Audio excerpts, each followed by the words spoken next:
children that have got the potential that don't succeed, and grammar schools won't solve that overnight. I think it's really important for people to realise that.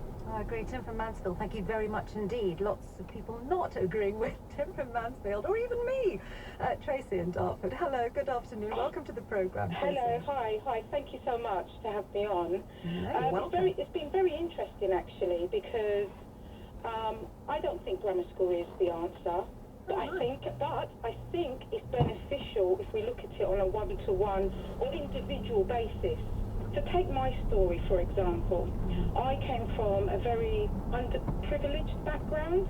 Both my parents came from the Caribbean in the 1960s, and they came over here with less than £100 in their account. They came over, they worked hard. As you know, in terms of the Windrush, a lot of the men went into construction, and a lot of the women went into nursing, very low-paid jobs. I went to school in important jobs that help build this country. That help build this country. Absolutely. And I grew up in East London, and my education, I would not name the school, but at the time it was on Panorama for the worst school in Britain. And I did fight for my education, but it was hard. It was really, really hard. And therefore... Wait, why was it hard? It was hard. I'll give you an example. There was one situation where a teacher came back from lunch, and he just could not cope with the class, and he used to come back drunk and sleep in the class. And we used to throw paper aeroplanes around. So when I left school, I looked at my GCSE results, and I just suddenly woke up and said, this is not right. I'm not happy with this. And I struggled.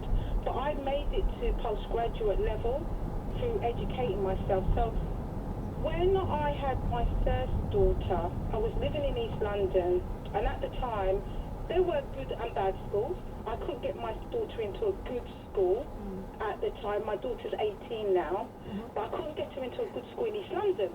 Yeah. So when she was 8 and my second daughter was 1.5, I decided to move out the area, and I went to Kent. Grammar school galore there.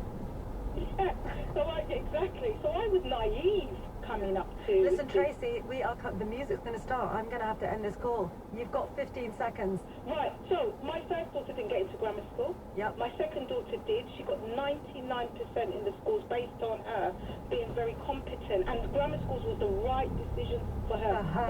It's not like for like. Every child is different. But if you have children who have that interest and are competent,